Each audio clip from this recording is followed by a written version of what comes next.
I want to just thank the Prime Minister of Bulgaria for being here. It's an honor to have you at the White House in the Oval Office. We have meetings coming up in a little while. You have your representatives. I have my representatives. And I think we're going to have very productive meetings. They've ordered some F-35s and some other things. They buy a lot of military equipment from the United States, the best equipment in the world. And I look forward to our meeting. We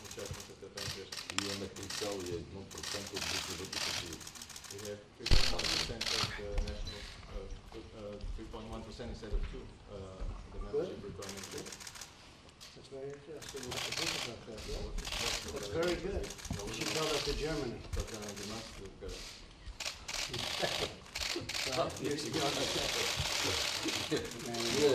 Well, we have a big NATO meeting coming up very soon, as you all know. But we've had a very good relationship, and now we're going to formalize some things. The relationship we have with Bulgaria has been very strong. Great people. Okay? Mr. President, what was your thinking behind the Navy Secretary? We've been thinking about that for a long time. That didn't just happen. And I have to protect my war fighters. I've been gotten a lot of war fighters and people in the military have thanked us very much. It's about time. They had one young man in jail for 6 years. He had many years to go. And a lot of people think he shouldn't have been there. And I gave him a pardon. With Eddie Gallagher, you know that story very well. They wanted to take his pin away, and I said, no, you're not going to take it away. He was a great fighter. He was one of the ultimate fighters. Tough guy. These are not weak people. These are tough people. And we're going to protect our war fighters. And I've been given a lot of thank yous, including we just had some very great Special Forces people come to the White House. And they brought Conan. But they were here for themselves also. I wanted to see him. I wanted to meet him. They gave us a rundown on what happened with al-Baghdadi. And they're incredible, but they were very thankful. Somebody has their back, and it's called the President of the U.S., okay? Mr. President, Bulgarian media, please. Say it? Bulgarian media. What are you thinking about Bulgarian and USA friendship, Mr. President? Well, we have a great friendship. They're great people. You have a lot of people from Bulgaria that are in this country, live in this country. They become citizens of the United States. And we're going to be talking about the visa program as per the request of your Prime Minister.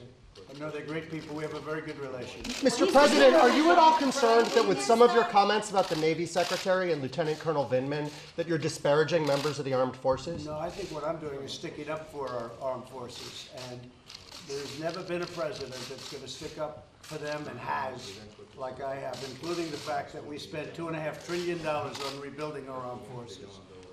And some very unfair things were happening. You let Sergeant Bergdahl go. You let others go, including a young gentleman, now a person who President Obama let go, who stole tremendous amounts of classified information. And you let that person go. But Sergeant Bergdahl, we just lost another man who went after, you know, he died last week. He went after he was paralyzed from just about the neck down. And he died last week, going after Sergeant Bergdahl, trying to find Sergeant Bergdahl. So when you have a system that allows Sergeant Bergdahl to go, and you probably had 5 to 6 people killed, nobody even knows the number, because he left, and he gets a slap on the wrist, if that. And then you have a system where these warriors get put in jail for 25 years. I'm going to stick for our warrior. I will stick up for the warriors. Okay, thank you very much, everybody. The person I'm talking about is Chelsea Manning, by the way, if you had any doubt. Just a little question. And what is Chelsea Manning, who after Chelsea Manning was, I assume, pardoned by President Obama, Chelsea Manning went around and badmouthed President Obama on top of everything else.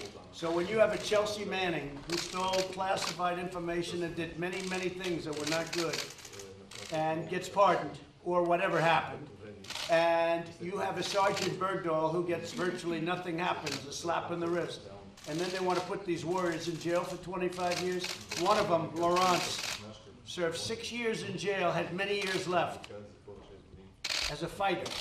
No, we're not going to do that to our people.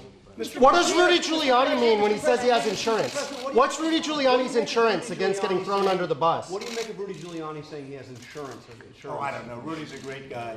Is there any chance he would Rudy flip was on you? and he covered that himself. You know that. Mr. Rudy President. is the best mayor in the history of New York. In my opinion, the strongest mayor, the best mayor. Rudy is a great crime fighter, corruption fighter, probably the best in 50 years when he was here and also when he was at the U.S. Attorney in Southern District. He was phenomenal. Rudy's a great person, and I think that maybe the press isn't treating Rudy very well, and I think that's unfair.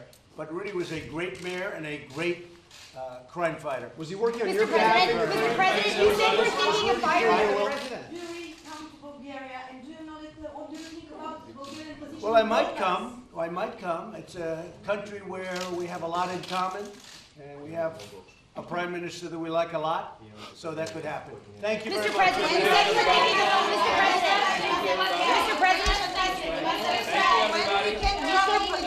By the way, USMCA, I can't tell you, it's sitting on Nancy Pelosi's desk. Wait. When can I A little joke, Mr. President. Mr. President. USMCA, that's the deal, the trade deal, the great trade deal for the farmers, manufacturers, workers of all types, including union. It's sitting on Nancy Pelosi's desk. She's incapable of moving it. It looks like she can't. Everybody knows it's a great deal. She knows it's a great deal. She said it. She keeps saying she wants to get it done, but we're talking about many, many months.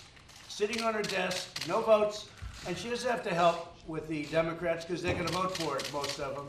And I guess all of the Republicans are going to vote for it. But the system is, the way the system works, she has to put it up for a vote.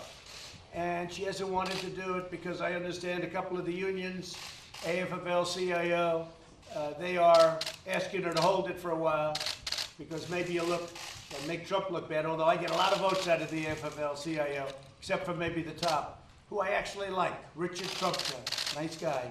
But Nancy Pelosi should put it up for a vote because at some point pretty soon you're going to have Canada and you're going to have Mexico say, what's going on? Send the agreement back. Let's not make the deal. And I wouldn't blame them at all, and that's okay. We'll just blame Nancy. She's got to put U.S., that's United States, Canada, Mexico trade deal, a phenomenal deal for our farmers, for everybody. It's a great deal for our country. It replaces one of the worst trade deals ever made. That's NAFTA. So we have a great deal. She has to put it up for a vote. She doesn't have to talk to anybody. All she has to do is say, we're putting it up for a vote, like immediately. And a lot of time is being wasted. But you're going to have Mexico and Canada pull it pretty soon. And if they do, it's her fault, not mine. We gave you a great deal. It's her fault. And got to get going. Got to get going. She's really Mr. promised. President, Thank you very much. Mr. President.